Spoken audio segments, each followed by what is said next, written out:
everybody, it's Safi and Marco, Dish Out on the Movies. And today we're doing another rendition of Children of the Corn. But that's not really correct because we're not doing a rendition or a repeat of the number one or the first one. We're doing another installment or part to the series of Children of the Corn. And what film are we on, Mark? Are we on number 9? Children of the Corn 10. Oh my God. See, we've seen so many, I've lost count. Runaway. It's Runaway. Called Children of the Corn Runaway. For once they're not using biblical, revelation, apocalypse, cathedral. They're not using religious terms. They're just saying, Children of the Corn, Runaway. And it's like, what's this movie gonna be, Safi? That was, the cover to this movie was really crappy. Just like the last one. I mean, we haven't even really talked about the posters, but with the last one, it was a really crappy one where this kid is in the middle of a cornfield and he looks like a really just white bread kid, and it's just really bad poster. This poster is like a crappy, you see the main, I guess she's the Children of the Corn girl, the main girl. She doesn't even really exist though. Spoiler alert. Well, she's an adult now. No, Safi, they had the yellow girl. The yellow girl. Are you talking about the girl with that the yellow dress on? Yeah, the yellow girl. I thought you were talking about the one who ran away. No, on the poster you see the yellow girl, and I don't even look at the posters. And she's in a cornfield, and it's like, ugh. They really don't know how to do posters today anymore either. I think that posters, they do even worse of a job than with the movies themselves. Nowadays, they just say, okay, who knows Photoshop? And then that person puts a couple of pictures together, and then it's like, oh, okay, we have a movie poster now. We don't need to actually, put effort and, make an actual piece of art or anything. We can just slap a couple of digital images together and say, look, Children of the Corn 10. And this is another movie that was made for the sole purpose of Dimension keeping the rights to Children of the Corn. They were just about to get the rights taken away from them again. Really? Because they hadn't made a movie since the last one, which was in 2011, and it was 2018. And, they were in danger. They were going to lose the rights and have to, do original stuff like Grown Ups. And so they're like, okay, time to make another Children of the Corn. That's what it's like now. It's like, instead of actually having a good idea, executing the idea, making a good movie, it's like, no, because of copyright laws, you have these companies like Dimension, and their policy of making movies is, oh no, we're going to lose the rights to that franchise that nobody even cares about anymore. Let's just make a crappy, thrown together movie really quick. Yeah, I didn't like the movie. I don't know. Really? I guess it was bare bones. It was not, we discussed this before we started recording, but it really was not a Children of the Corn. There really wasn't much corn involved. There wasn't any, corn hardly at all. In fact, well, are we going to talk about what the story is? At least the starting of the story? The story is you have this adult woman, and she's an adult, and she ran away from the corn when she was younger, and she was pregnant. I guess they were kind of piggybacking off last movie. Well, that's what I thought. It was going to be I actually started thinking it was going to be a continuation.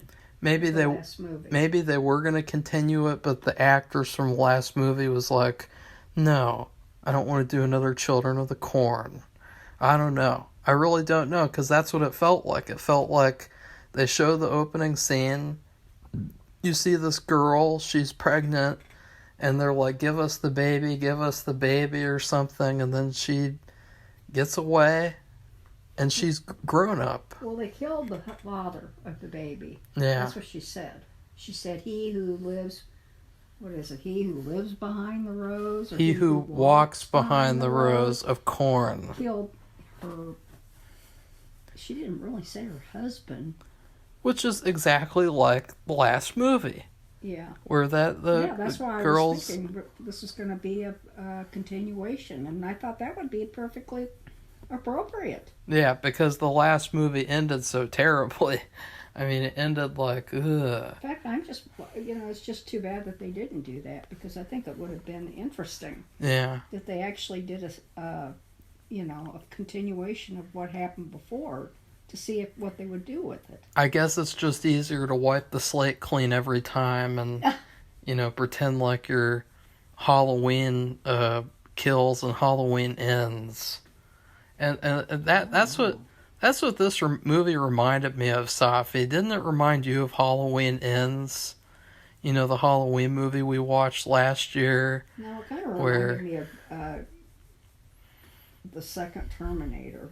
I think. What? Yeah, when she leaves the insane asylum and they run to Mexico and it's just a wasteland. And they went to this really small town, but then on the face of it, at the beginning, I mean, it looks like nothing's there. Another place where there's a few structures, but then they do these above shots later on in the movie, like sky shots. They're called drone shots, and those drone shots. It's a very typical. It's sort of like a trend for modern filmmakers who are trying to show off. They're like, oh, look, we have a drone shot in the movie because we made a real movie. And, we saw that in Amityville Karen. Remember that? The girl drinks the wine and then they pull the drone shot out of the picture and go up into the sky. And it's like, ooh, we were able to purchase a drone. So, we deserve extra points by the film discussion people. Well, when they did these drone shots, it looked like a pretty regular sized town with lots of buildings and lots of structures. Not even how small towns have a town square and it's like you have a main street and a couple of side streets. Well, there's a lot more to it than that. And so, but at first when she's there, they just show this outside, and it just looks like, it almost looks like Texas, like it's like a desert kind of. There's no cactus, but I mean, there's just I don't see any corn. It's not like Nebraska where there's corn, and Kansas, and sometimes Missouri and Illinois, where there's just corn everywhere. Corn. You're just sick of it. And it wasn't like that at all. So that's why when I say it's not like Children of the Corn. It doesn't look like Children of the Corn. It's kind of like what you would call echoes of Children of the Corn. It's kind of like Children of the Corn fan film. Like, what if there was a fan who hardly had any money or any actors, and he's like, I want to make a Children of the Corn.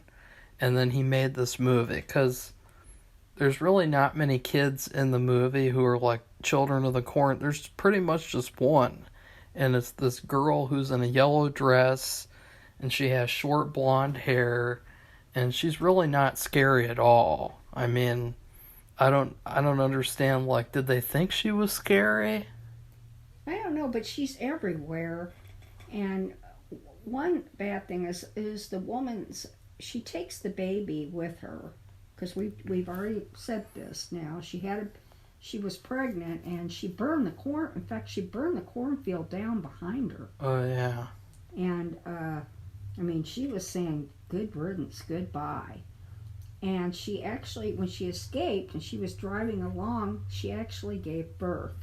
I mean, she started going into labor, and so she had to stop the car and have the baby. And she had a boy, and what we're seeing now is like when the boy is, how many years did they say he was? I don't a know, teenager, like 15 or 16. Yeah, he's a teenager, and It's weird though, because he doesn't really act like he hasn't been in school, but I guess he hasn't been in school. No, they've been living on the road, out of their car. How is he like so, like a normal kid? Like he's so like, I don't know. Like, did she teach him? Has she been And she doesn't act tutoring like she's him? taught him.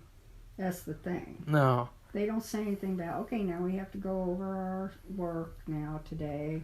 Yeah, they're traveling on the road together, Pooh. It's like a van life, only there's no van, and they're living out of their car. And they're just, they're on their last penny, and and then they even lose their car for a reason, stupid reason. And the cop took it.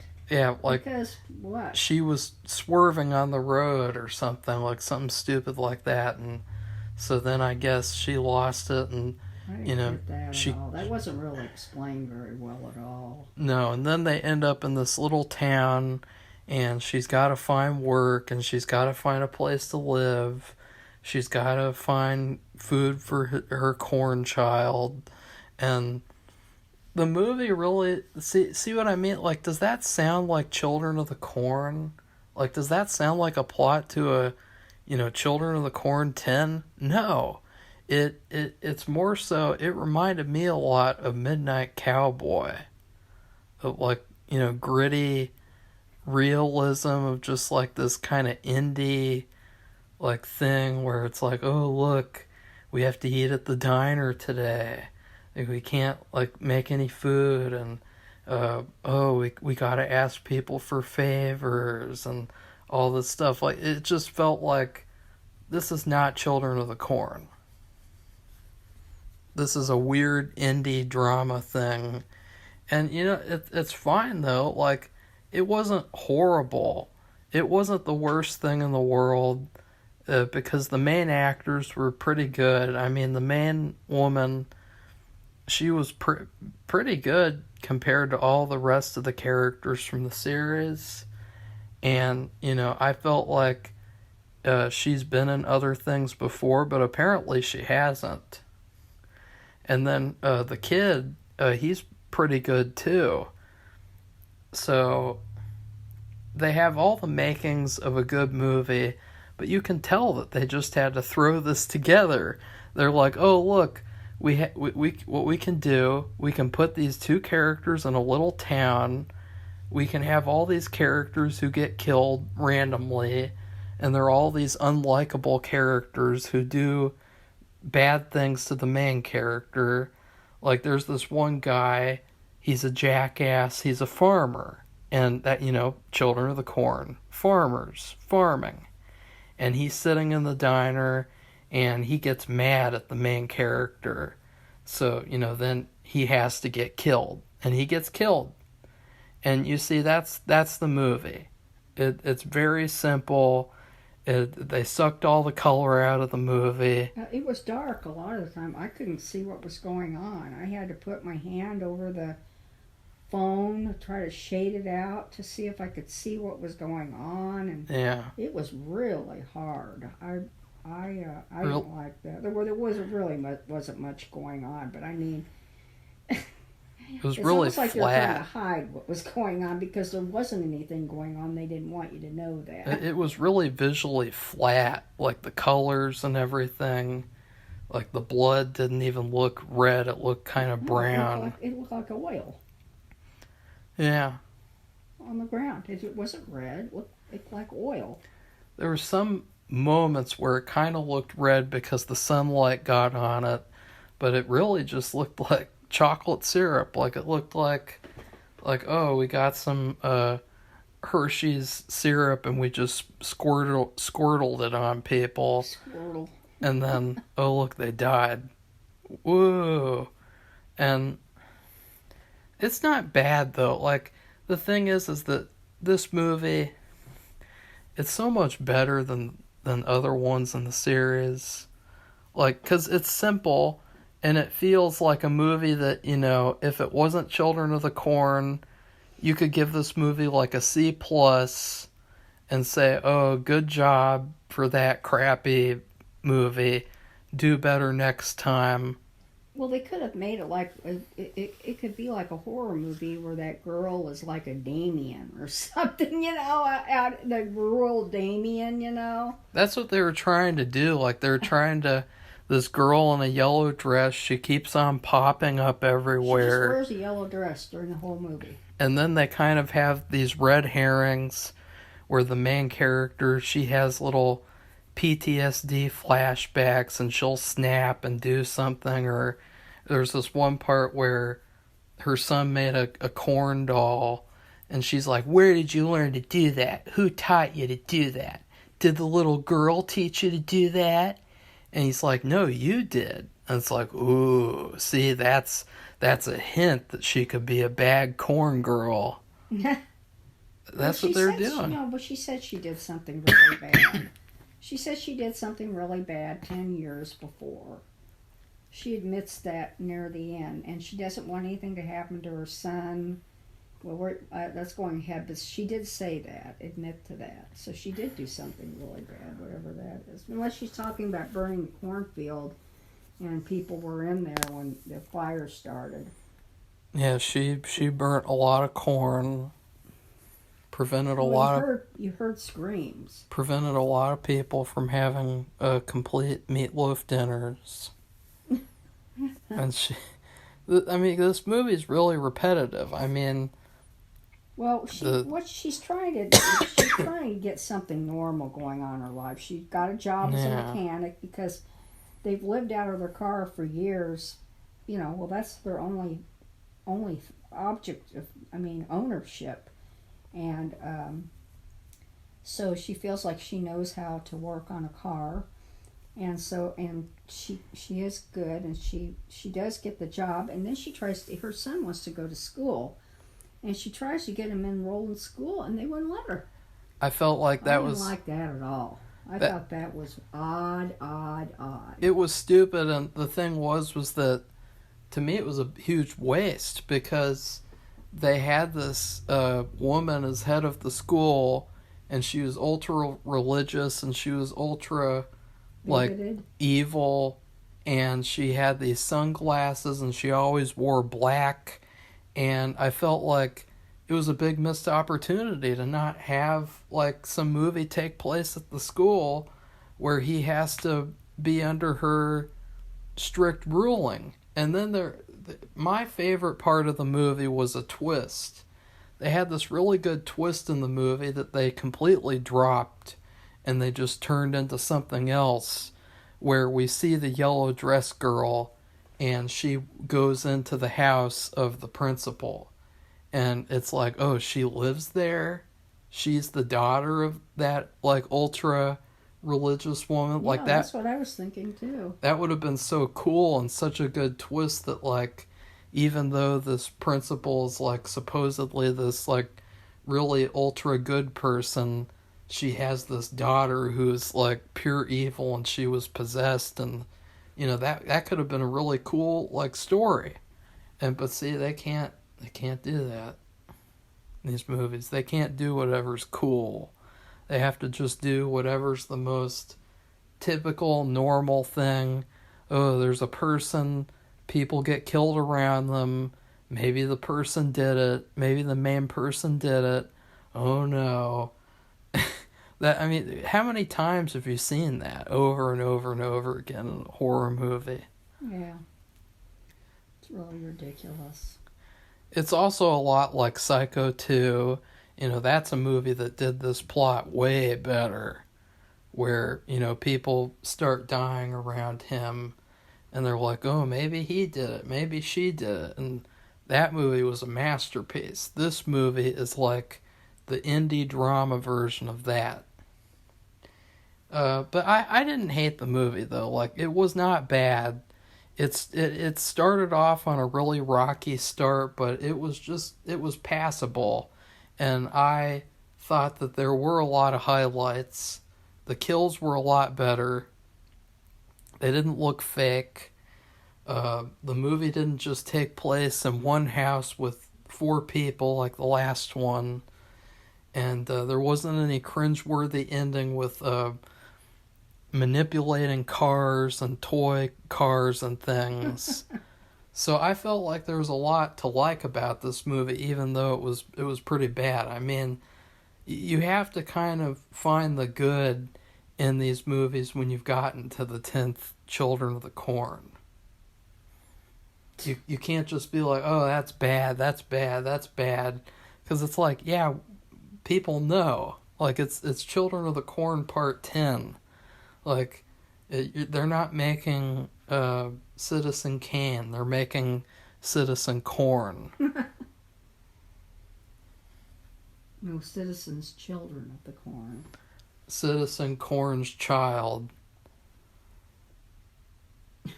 Did you like this movie, Safi? No, I didn't like it. Sorry. But it's weird because, like, are we going to have different rankings? Because you can't say that, like, Part 6 is better than this, Part 5. Like, this at least was like a movie. Well, I thought it was interesting because it's true that, you know, somebody went against them from their cult and burned the whole thing down. Yeah. And then runs away, and then she's pregnant and has the baby. I mean, they're not living a rich, successful life. They're kind of like on the run because I guess they've been all over the place, traveling and never staying in the same place for very long. And, you know, she had the baby, and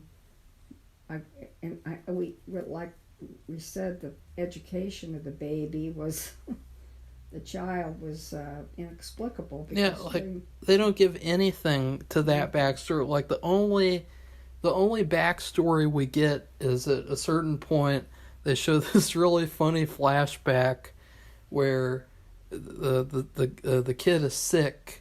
And she's like, I'm going to go get you some medicine, corn child. And she runs to this pharmacy, and she breaks into it and steals medicine for her corn child. And then she gives him like a shot of something. Who knows what I couldn't see what was going on. I heard the glass breaking. She gave him a shot. Medicine. I didn't see the shot. She gave him a shot. She was doing the thing like with Bernie the cat, where she's getting a shot ready poo. Well, what happened right before that is he was with these kids out in the cornfield, and they had killed a cow. Yeah, that was kind of weird and random and out of nowhere. Just stuck out of, that's right. It just came out of the middle of nowhere. I thought that was a vision or something. I didn't think that was real. But that was another thing. She kept having these visions of the past, but I think that happened because the little girl was somewhere. Remember, she chased the little girl from there into that house, and it was the principal's house because she saw the principal pull up and go in. That was the best part because you thought, wow, they're going to be the main villains. It's going to be this whole cool story where you see that, like, she pretends like she's a really good girl, but she's really evil and she's possessed. Like, wow, that'd be really cool. No, we can't do that. We have to do really, it was the like stupid plot. Limp, lame ending, or not ending, but outcome to what happens with that principal and everybody in the house. The principal, she was underutilized, and it was like you have this perfect caricature. She's this really like nasty person, and they don't even use her at all, except for this like one scene or so. But then they have this other hilarious scene where the mom. Well, we need to talk about all the stuff that happened with the diner and the mechanic and everything. that led up to this. Well, the mechanic got killed. No, let's not get there yet. She's for some reason she's just done with life, and she's sitting on a swing in the middle of the playground at this school, and it's just the most funniest thing because the expression on her face is like she knows she's in Children of the Corn 10. Like that's the expression. And then the principal sees her and she's like, "Hey, you're not supposed to be here." And so there was that funny scene. But she got a job as a mechanic by this guy named Carl. And he's black, which is a problem for the principal. And it becomes a little issue. And that's why she wouldn't let her have her son in the school. Yeah. He said that they weren't even doing anything. Yeah. She was just working for him. But she didn't like that. Job. She didn't like that, and she wouldn't let her son enroll in the school, which I just thought was the most absurd thing I've ever. It wasn't a private school; it was a public school. Ridiculous. And it's really weird because with this mechanic, he seems kind of nice at first. He gives her extra money to get lunch, and then he finds her a place to live, and he seems like a nice person at first, but then he turns the tables and he starts hitting on her, and they almost do something R-rated on camera, but then they're like, "Oh no, we can't do that because it's a 2018 movie, so we can't have any nudity or anything." And so then that gets ruined. And then it's like, oh no, he was actually bad the whole time, and he only gave her a job because he wanted to sleep with her, which is really weird because she was a really good mechanic. Mm-hmm. So, like, they just threw that whole plot line away so that they could turn him into, like, a victim, because then he gets killed by a corn girl. I thought that was stupid. That whole thing was stupid, where it's like he just wanted to sleep with her the whole time. I didn't think that. That's what they implied. I don't know. That was very mishandled too, I thought. Because I thought he was really falling in love with her or something. I thought that was what's going to happen. Yeah, they had pretty good chemistry, and he was a good character, and so they ruined that. They just threw it out. And so that's why. So he what happened was, she threw him out of the house because she didn't want that, and she comes to work the next day, and then I guess she worked on somebody's car. And she ruined it. And it sounded like she left the top to the oil part open, and the oil drained out of the car, and the engine seized and broke down. And of course, if it seizes, probably means it's destroyed. And so he fired her. And so that's why she was on the swings in the schoolyard, because she was just at the end of her rope, and she was sitting there. And to be fair, I think us as the audience, we were at the end of our rope. I know, with Children of the Corn, looking to see how much longer the movie was going to. I don't even know if I'll ever watch a Children of the Corn movie again, because this whole experience of watching these movies has been a nightmare. Yeah.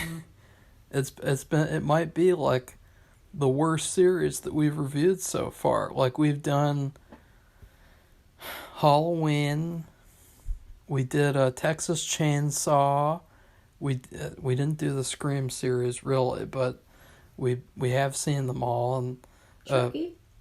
We did all the Chucky movies, we did the Ghoulies movies. We're on the way to doing all the Subspecies movies, and out of all these series, this one's the worst. Children of the Corn is the worst one. Yeah, and it's really, there's no excuse. It's a disaster. It's it could be, too, the people who are making it, they don't like small towns. Probably. I don't care for small town. I mean, I've lived in a small town. I know what it's like, and I particularly like it. But I just made the best of it. And there's good things about a small town. It's like a nice place to visit, but maybe you wouldn't want to live there. But you could do a lot with it. And to me, it's almost like they don't want to make the effort. And I don't know. And that's not right. Tons of people live in small towns Like all over the country. When's the last time they put effort into making Children of the Corn? Part 3? I don't know. It's been a while. I think it's part 3 or part 4. I don't know.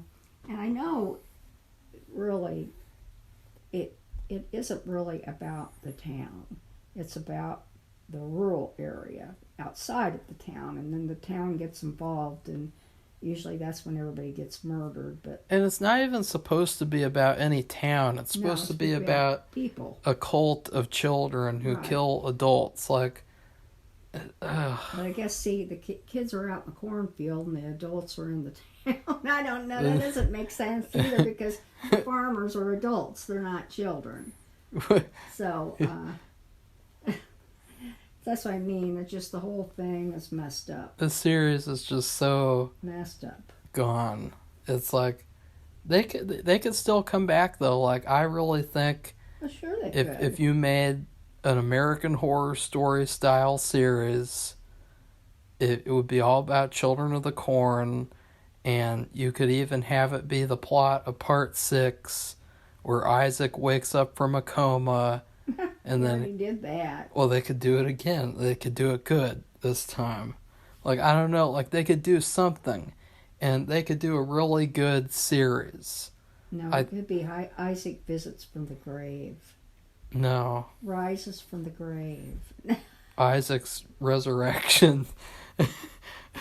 No, they could do Malachi's resurrection, where he comes up out of the grave and he's like, I didn't want to come back. It would be like one of these Universal monster movies where they have more than one. They could have Isaac and Malachi. Outlander! Come back from the grave.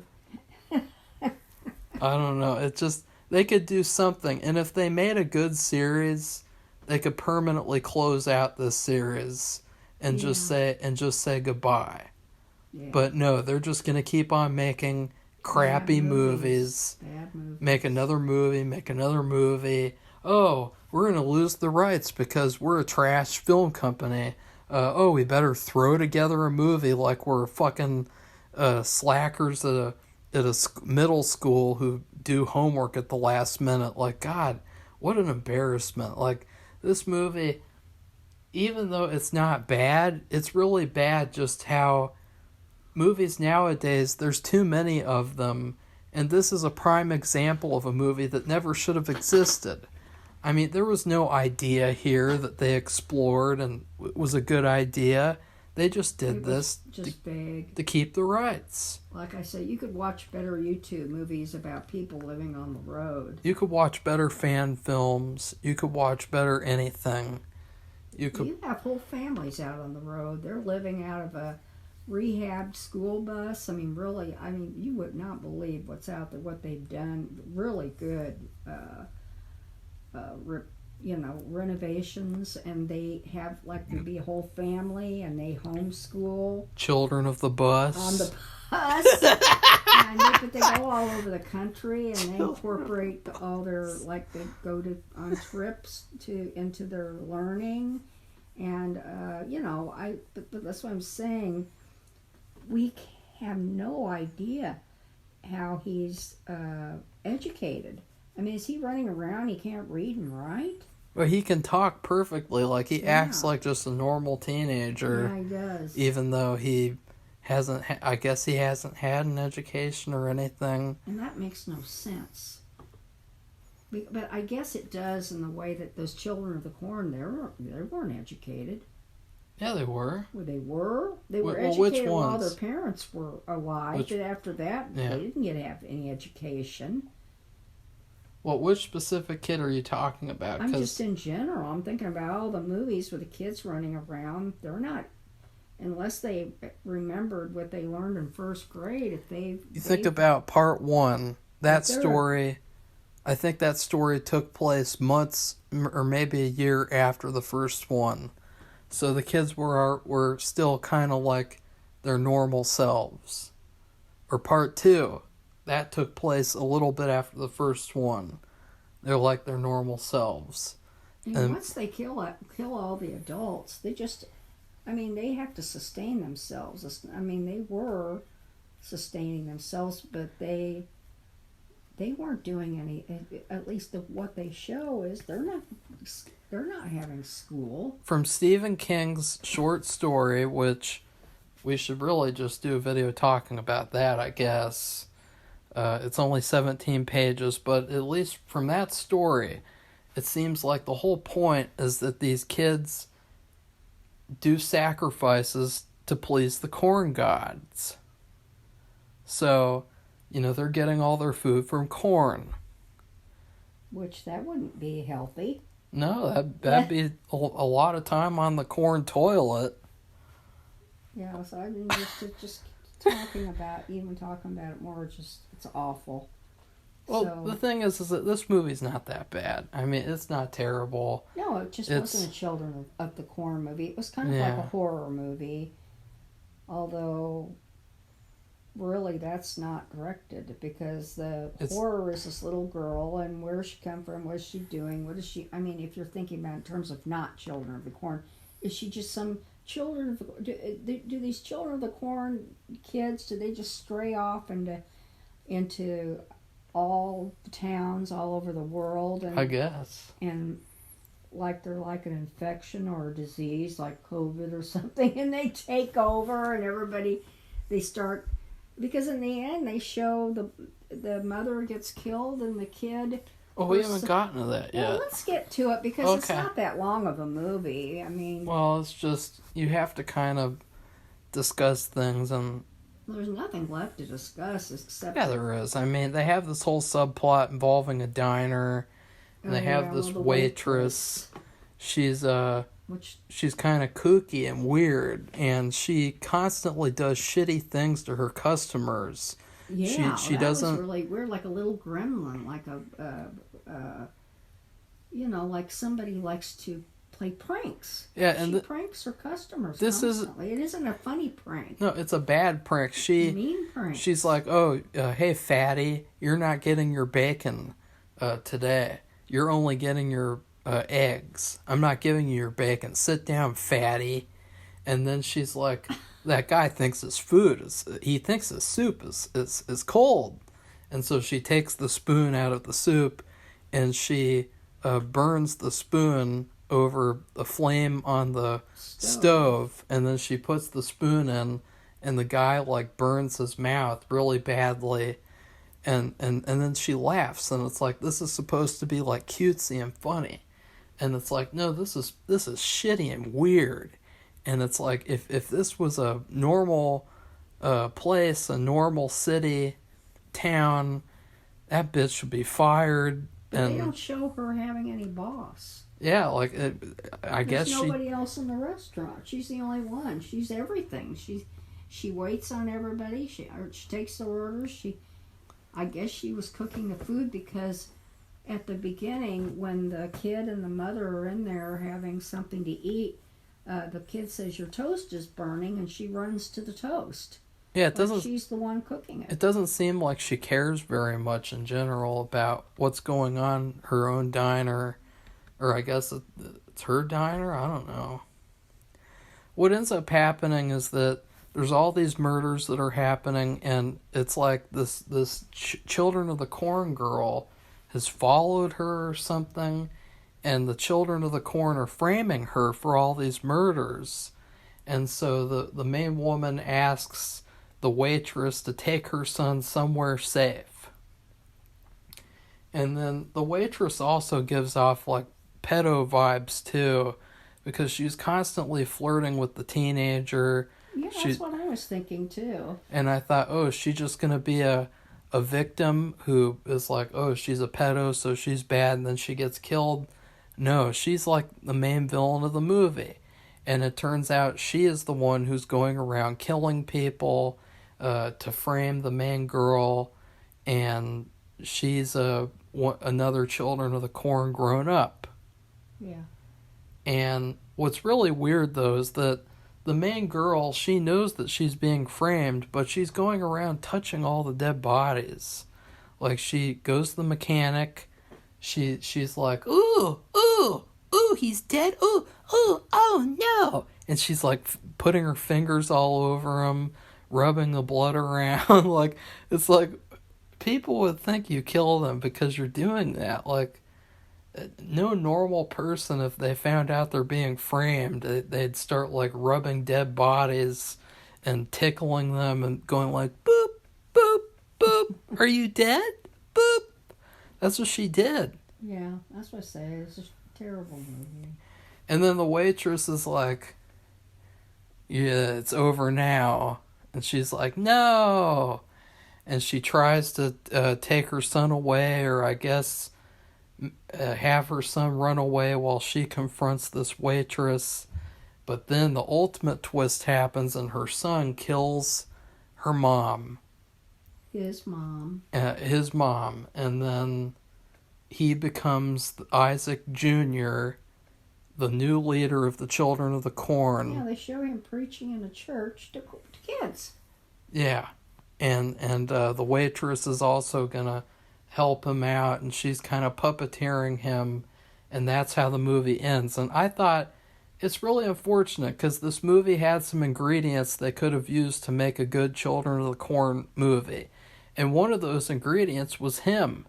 Like, he would have made a great Isaac Jr. He had a really punchable face, and he did a really good job at the end there. Well, I wondered, was he supposed to be Isaac Jr.? At the end, like, he's supposed to be like the new leader, the new... Yeah, but I mean, really, was Isaac his father? No, Safi, well, he but did get killed, right? No, but in every Children of the Corn movie, they always have an Isaac Jr. Oh, okay. That's what I mean. Well, I know, but I literally wondered it when you said that. Oh, I bet you did. Because, I mean, he was out there. I couldn't believe that. That really shocked me that he turned into this, because that isn't what he wanted. He said he wanted a normal life. Oh, this is not a normal life, that's for sure. He eats onion burgers every day at the diner. He never gets anything else. I mean, that's another weird thing. The mom is like, you can get anything you want on the menu, honey, because mommy has a job now. And what does he do? He gets the onion burger every day. And the waitress is like, here's your onion burger. Here's your onion burger. Here's your onion burger. Yeah, maybe she Bill Cosby his onion burger. Well, I was just thinking of a drug. But Safi, she was bad. She was a bad woman. She was a bad waitress. She's the kind of waitress who gives people food poisoning. And then it's like, she was worse than that, because she was doing all kinds of... killing people about their coffee at the counter, and she brought a fresh cup of coffee over, and she spilled it all over him. And that, you can get burned, because I've gotten burned from spilling coffee in my lap. What I did was, it was one day when I was a kid and I was sick, and I had a hot bowl of chicken soup, and I spilled it all over my lap, because something about like pushing it on the computer desk. It wasn't on the computer desk enough, and so it went all over my lap, and I was just so glad it wasn't really, really hot, because it would have done a lot of damage. Yeah. And it can. I had burn. And she's like, hee hee hee. Yeah, she just laughed, and that's odd, really odd. But I just thought, well, that's just quirky. Yeah, she's weird. Yeah, because we weren't really into the movie. I mean, the movie hadn't gone on that long, so anyway. She needs a bad Yelp review. So okay, we let's give it a food review. Go ahead. I'll just give it a bean burrito. Because a bean burrito, just a regular, just plain old bean burrito with nothing else. I mean, it's a bean burrito. So this is a Children of the Corn movie, supposedly, basically. But that's it. There's nothing else about it that makes it, there's nothing special on it, on a bean burrito. Nothing else is served with. It's just plain old bean burrito. You don't get any sauce, you don't get any lettuce or anything, which would be equivalent to this movie, which they said it's a Children of the Corn movie, but that was it. There's nothing else. It was like its own movie, own series about a, except at the end, I guess they try to insert this Isaac Jr. preaching to the children again, and I don't know. Too late for that. And the whole movie, though, I mean, that's the very end. That's almost like at the credits. And there's no resemblance to any Children of the Corn anything at all, except she does have flashbacks. But a flashback is a flash back, meaning it lasts about 2 seconds. So that's not a movie. Having little brief glimpses into the past, a few of them. I'm not talking about a lot. I'm talking about maybe less than 10. To be fair, I really think, and I know that this might be a controversial statement, I really think that this movie is the most Stephen King movie out of all the 10 movies we've seen so far. I don't know, because I don't know what you mean by that. It feels the most like it was written by Stephen King. Oh, well, you never know. It feels like, and keep in mind, like, he thought Halloween Ends was a good movie. He said Halloween Ends was good because it was about character. It was centered around character, Safi, like when the kid, Corey Cunningham, wrestles Michael Myers and steals his mask from him, and he's like, I'm gonna need that, and then he wrestles him for it, and it's like, this is bad. It's like, no, Stephen King thought that was good. He thought it was fresh and original and new. Well, I think it's funny. It was very funny, and so that's what this movie felt like. It felt like Stephen King tried to make a Children of the Corn movie and it just failed. But he didn't. I mean, he literally didn't. So that's the funny part. I would give the movie, the whole movie, I was just constantly thinking of one thing, which was baked potato. Because what would it be, a plain old baked potato? Yeah, because the main girl, she literally looks like a baked potato, like a baked potato person. And I just thought, this movie is the living embodiment of taking a potato, poking holes in it, putting it in the oven, opening it up, putting some butter in it, and eating it. That's this movie. It's just so basic that if you're eating it, you better be having diarrhea, because there's no other reason. You just have this plain potato with nothing else. Like, you don't have any drink that goes with it. You don't have any side to go with it. You just have a potato, a plain potato, instead of any corn. There's no corn. Hell, there's no corn. No corn with mine either, except the burrito itself is made with flour and water and oil. And I'll never watch Children of the Corn movie again. Except maybe if it's the first one or the third one. That's it. I'm not watching any of the others ever again. I would probably watch the first one again, maybe. I don't know. I just don't want to watch them for a while. Yeah, like, all the other series, they were all, like, masterful compared to this. Well, at least you feel like you could watch certain ones over. Not every one of them, but... And you feel like they put effort into making them. And that they had actual ideas. Yeah. They didn't have any idea for this movie. Yeah. So anyway, if you like this movie, it's kind of a downer. But if you like this movie, if you like this review, give it a thumbs up. Become one of our subscribers. Press the like button. And tell us what you are you watching any of the Children of the Corn movies? Have you ever read the short story? I would be interested in knowing if anybody's ever read the short story, because I was really surprised to learn that it was only 17 pages. I know. And I did try to find it. I think I did find it in Hoopla, but it was a book that you get on the computer, but you have to read it on the, like flip. You have to flip the pages on the computer. Press the page and it goes to the next one. And when you have a book like that on the computer, you might as well just read it in book form with pages, because you can't do anything else. Because you have to have both of your hands and everything directed toward manipulating the pages of the book in order to read it.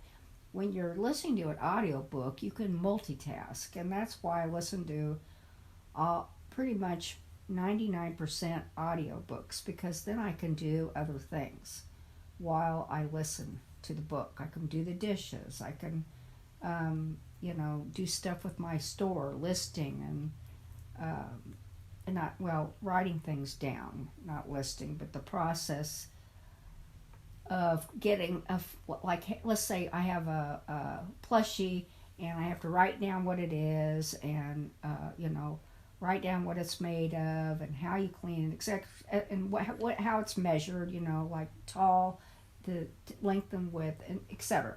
So you can multitask, and so anyway, that's why I never very rarely read books that you have to actually move the pages. And when you read it on a computer, it's no different, except you're moving the pages on the screen by pressing the screen. So anyway, I might decide to read the book, the short story, since it is so short. It just kind of shocks me. It's only 17 pages, and they've gotten how many movies out of it? Well, now, after the next one, it's 11. So 11 total movies. 11 movies out of a 17-page book, or 17-page story. That's kind of bizarre, really, if you think about it. And like I said, this one was not really about Children of the Corn. I think that we will do two videos about Children of the Corn. So we have 2 left. We have the newest movie, which just came out this year after they shelved it for 3 years. Oh. And because they knew it was so shitty. Oh. And then we also will do a video ranking the movies. But what I think we should do is talk about the short story in that video, so we don't have to do another video, because I want to move on. I want to get out of the corn. To be fair, it is your fault, Safi, because you were supposed to have come up with Marco is forced to watch ... Well, I still You're supposed to come up with 5 movies. That was due for March 1st, and it was supposed to March be what was a terrible month. Well, it was supposed to be what we did in March, and then you didn't do it. We did Corn instead. Well, that's and fine. And see, Safi, Children of the Corn is a nightmare. Yes, it is. Okay. Horrible. Well, goodbye, everybody. Bye.